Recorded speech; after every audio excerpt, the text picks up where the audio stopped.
Welcome everyone to the chapter 20 partners joining. Welcome Maria, welcome Michael, our guests who have been partners going through chapter 20 from Jesus, a New Covenant. So we are delighted to have them join with us today. And we're just going to start with the light of infinite being and ask for guidance. Jesus, what would you have us see here? What is most useful for healing? Oops, oh, okay. Okay, let me see if I can get rid of this. We can't see it, whatever it is. Oh, you can't see it or hear it? No. Oh, good. Hopefully, because I was getting a repeat of what I just said in my ear. Okay. Oh, I love technology. Okay, so light of infinite being, and we ask for guidance to speak what Holy Spirit Jesus would find most useful for the healing of our mind and a service to the whole.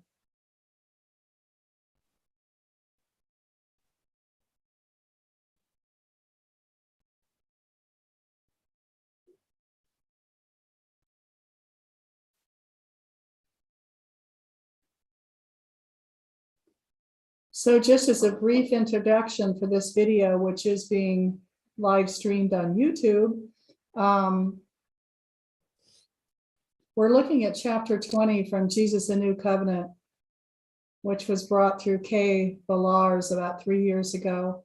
And chapter 20 from Jesus says that if we will take all the desires that we can find in A Course in Miracles and look at each one with him, look at the desire for a certain experience that is buried in our subconscious mind below our level of awareness, and just look directly, that the energy begins to dissipate and it no longer runs us.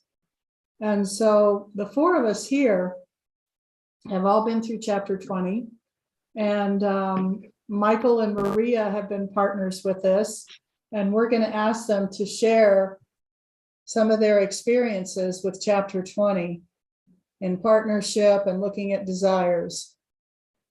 So take it away, Michael and Maria. All right.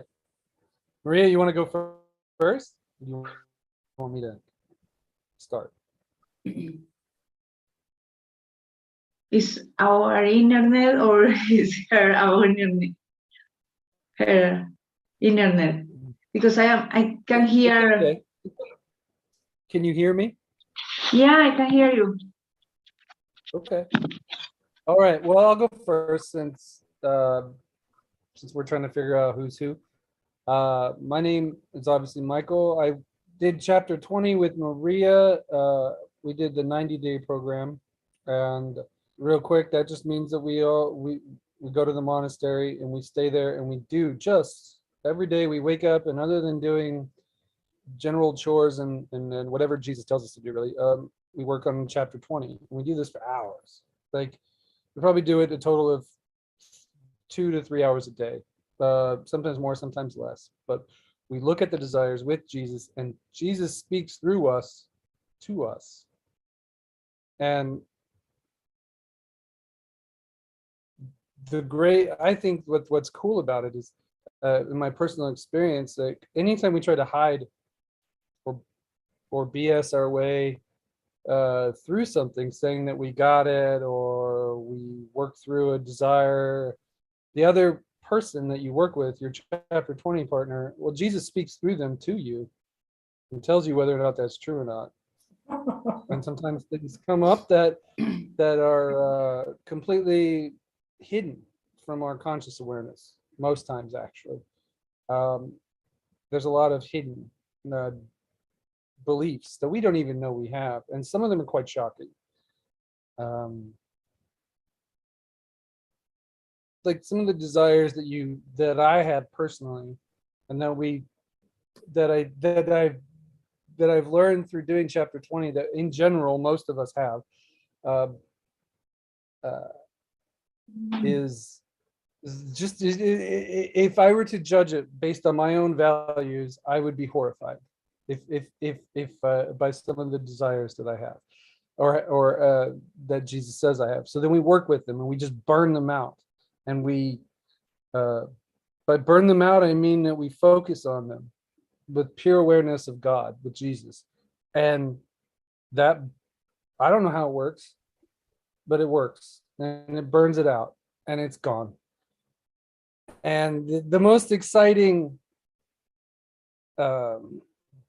element of this that I now just recently realized is that he is working with you without you even being aware that he's working with you. Like, there are things that your mind are working out with those desires that you're working on that you're not even aware of. And then one day you wake up like I did yesterday, and your entire world shifts, your entire view, everything. And then you, I don't want to get off track, but you realize that the desires have been hiding who you are, not showing who you are. And that's where I'll leave it at that. What about you, Maria?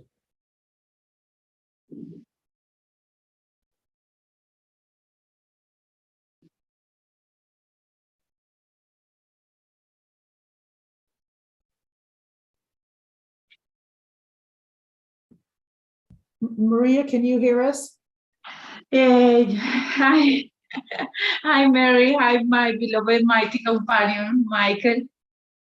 I couldn't hear some parts because I have a problem with my internet.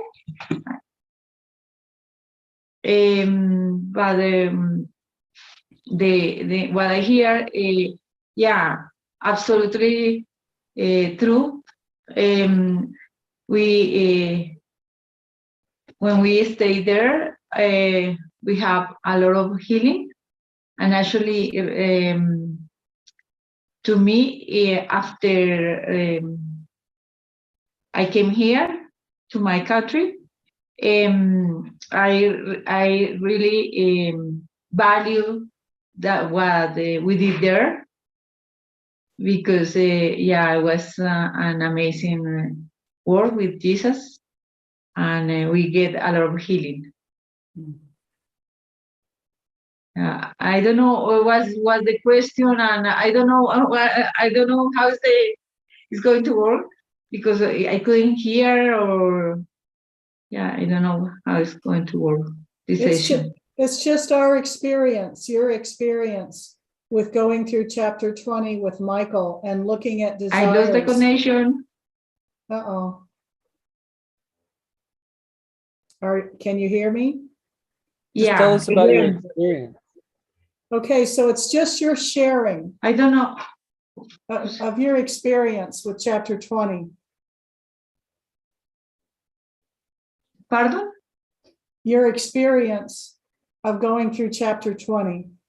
Okay. Yeah, that was amazing. The thing that when we start to do chapter 20, sometimes Michael here, he was on fire, and he was hearing Jesus very well. And the other day was maybe me. I was hearing Jesus very well, and all the time was Jesus talking through each other. And also when we were absolutely close, then we don't want to hear, sometimes through Kate, and yeah, it was beautiful, because I started to feel more confident about hear Jesus' voice, and I get a lot of information from Jesus. And then yeah, for me was like, really? Well, yeah, because we didn't know that we have all of that things in our subconscious mind. it's like, yeah, many things than were.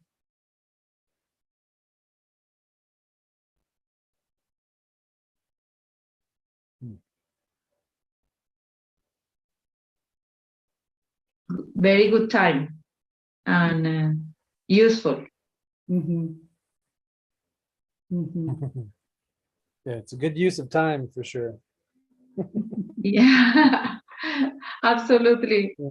Yeah, I'm really happy to see. When I think about that, I say, yeah, it was incredible. We have a very good time together, and yeah, I didn't know anything about Michael, and but it was a beautiful connection. Yeah. Mm. Mm.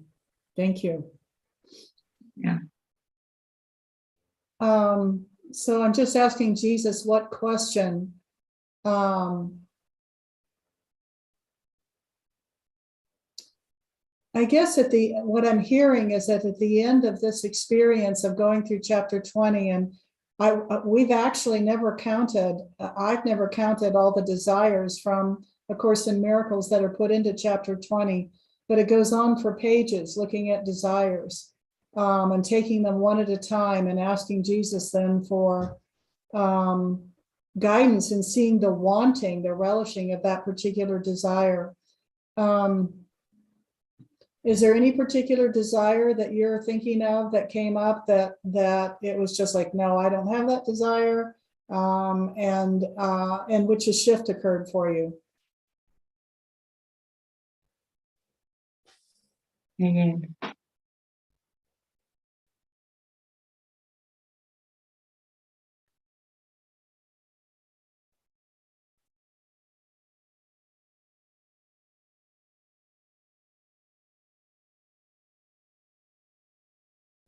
There were a few desires I thought I didn't have while I was at the monastery working with chapter 20, but I did them anyway.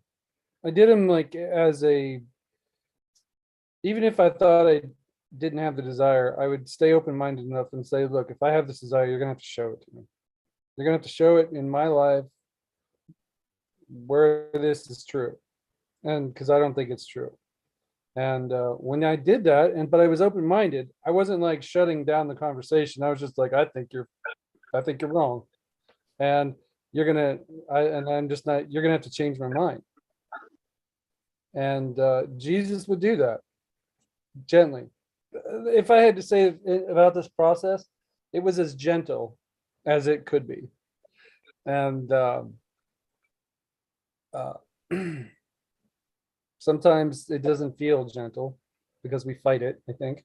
But to answer your question, Mary, there are always, if we're honest, I'd say for me, I'd say about 20%, maybe more, that I just didn't think were a part of my mind, and they were, most of them, if not all of them. And the most important thing I can say about this is just do the little, just look. Don't expect anything. Just look, and the magic it'll sneak up on you. It'll sneak up on you, and like it did me. It'll sneak up on you, and you'll just be like, "Wow, holy cow!" And you'll be free. Mhm. You'll be free. I'm telling you, you'll be free. And you won't even. I can't even. I'm sorry. I'm giddy. So, true freedom. Like, anyway, that's all I have to say. Thank you. Yeah. Yeah. Yeah, we're such doers. I'm such a doer, and I think I have to do this. looking and this making a miracle happen.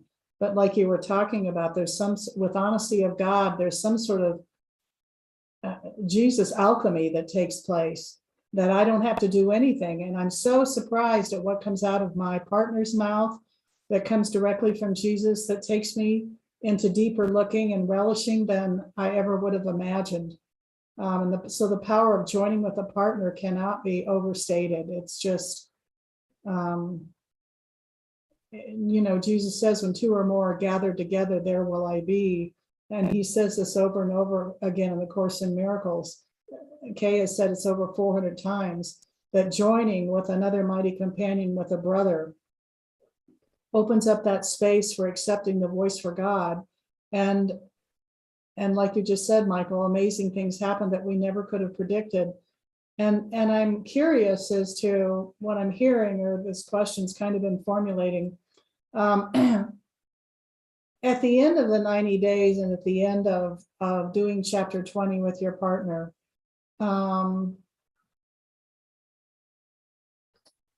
let's see, what were you left with? What was your experience after this was over with?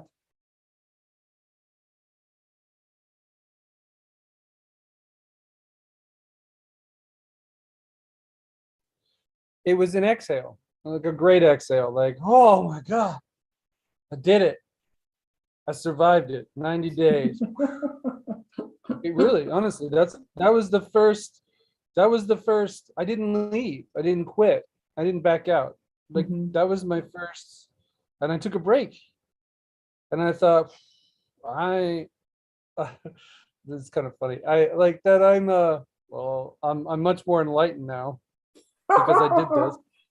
And then all this other nonsense. And not to say that isn't true, but the work's not done when you've basically been given a tool, and you have to keep using that tool over and over and over and over again before you realize that every relationship that you have is that way. Like the chapter 20 relationship that you develop with whoever Jesus tells you to do it with, is you end up using that model for everyone.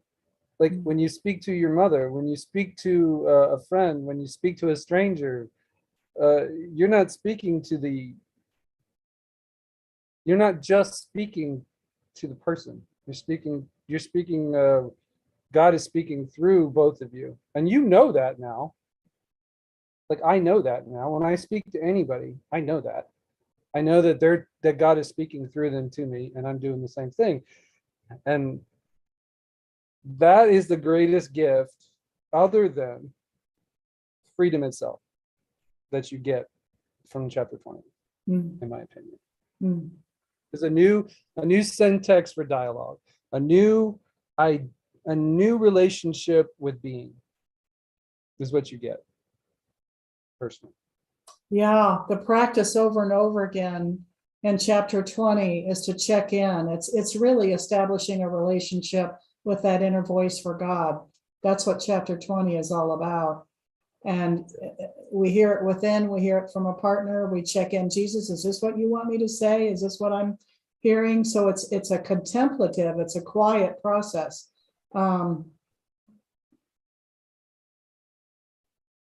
And it's a constant asking and listening. And Maria, you continued beyond chapter 20, and both of you have, with the Joining in Light evening groups, where we again look at desires that Jesus gives us to look at. And the one we're looking at most recently was the desire to make God responsible for my unhappiness. So, what's the question here? How has that been after going through chapter 20 and just continuing this whole deep inquiry into the unconscious, the subconscious mind, to look at desires and bring them to the light? What has that process been like for you, Maria?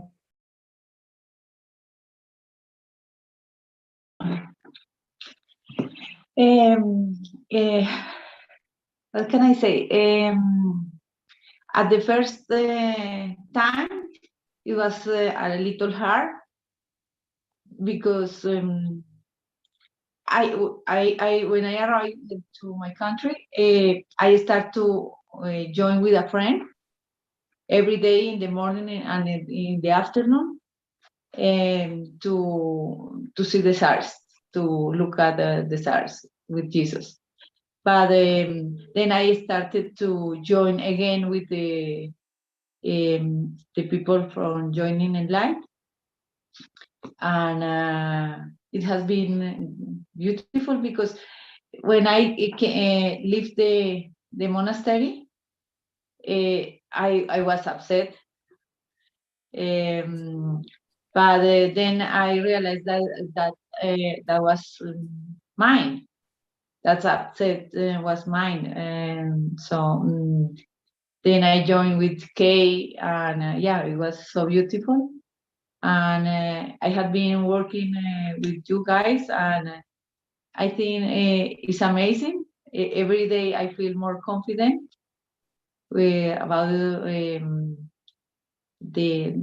about Jesus, and I know He's helping me. And also to talk here is not easy to me, so I know He's here with me, helping me. So I think I feel love and more confident. Mm, And, mm, mm. Thank you. Thank you.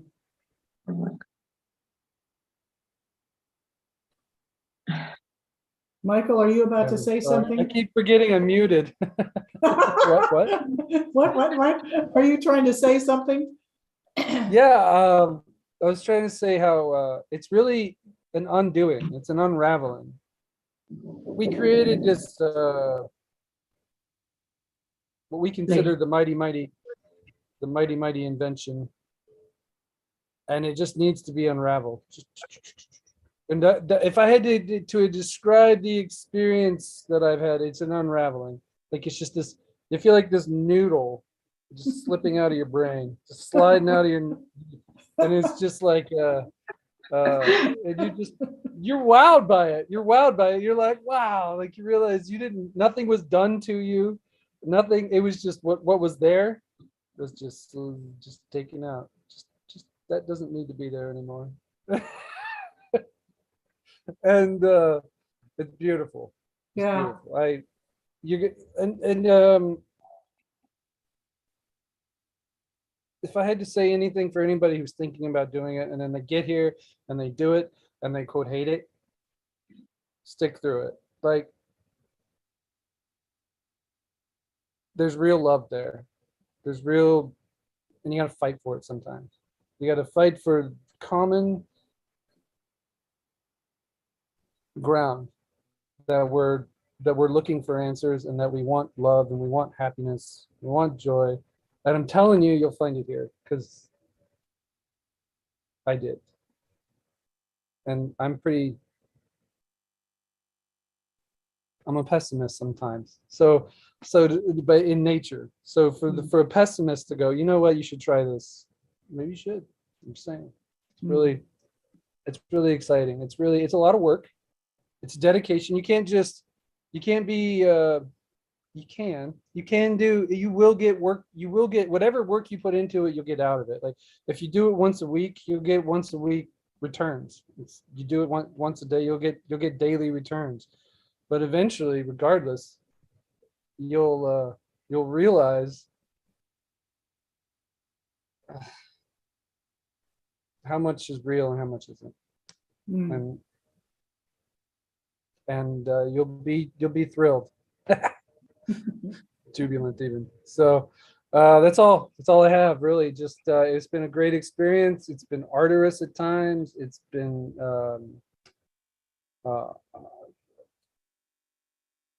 perceptions crash up against reality like a stormy ocean against the shore, but eventually it calms. And you you start to realize what's what. And this total reliance on Christ, it is the hardest thing to get behind. It is the hardest thing to get behind. I know we talk a big game, and you just have to go all the way and trust Jesus, and we say that over and over and over and over and over. But when you grok it, when you get it, when you realize just how utterly, epically lost you are in your own desires and your own character sheet, if you will,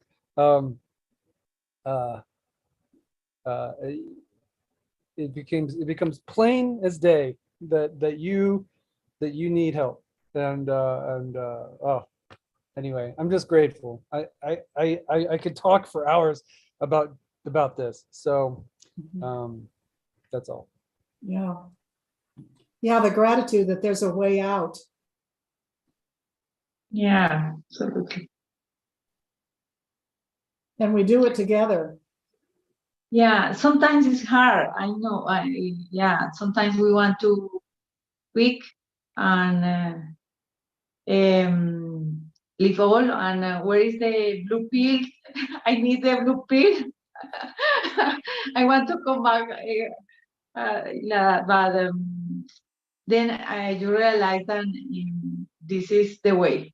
Really, really, this is the way out. Yeah, and it's nothing I do. I'm like I said, I'm such a doer. I thought I had to do something, but learning to trust that there's a greater power than I can even imagine that's there, that can hardly be described, that's there,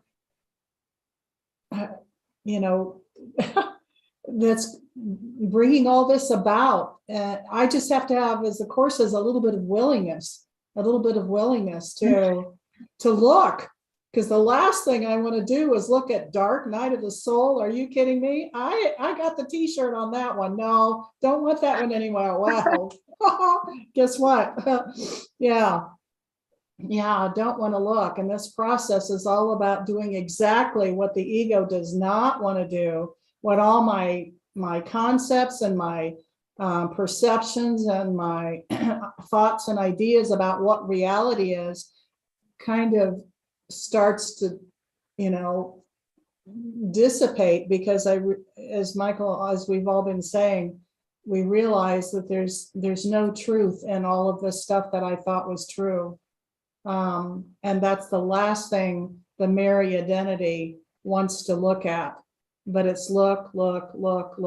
Here at the center, we continue to look for hours a day. I have been looking at the desire for control many hours. I'm still not quite ready to give up control. I don't know what's stopping me, but but it's so much lighter, and it feels, I can't even explain it. It's like trying to put all of this into words but there's just kind of, from that movie, a lightness of being that more and more permeates everything, and things that used to upset me really trigger me, either don't upset me, or it's just I think it's a hiccup, but there are no hiccups. There's no small upsets either. So anyway, yeah, Renee, anything you want to add here? Yeah, the beauty and the power of seeing how when we make no exception, when we just see it's all or nothing and go for it, that's our inheritance is the light, to see that the light's here and that it's here. There's nothing I can do about it. I can't, I can try to make it go away. And I've tried that for as long as I can remember. So, chapter 20 is just that invitation to question the questioner, to doubt the doubter, and say, maybe there's another way. maybe there's another way to look at this. And like you're all saying, we're just with a little bit of willingness, giving up that the desire to usurp the power of God is what I've looked at, and I still feel like that's still there. It's still a desire that I have, that I'm working with him on. So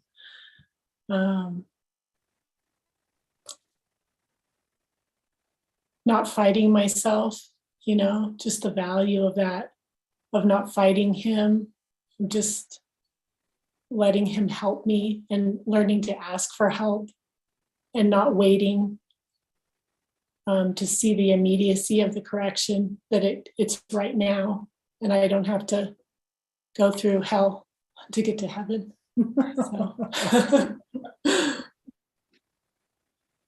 it's beyond words, for sure.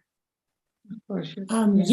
Yet this way of looking allows us to speak our heart and confirm, just keep confirming that the light's here over and over and over again. It's just consistently, there's nothing else. There's just what's most important, and that's seeing what's here now, and is always here and doesn't change. And then seeing how, in contrast, how I want anything but that. So it's amazing. Yeah.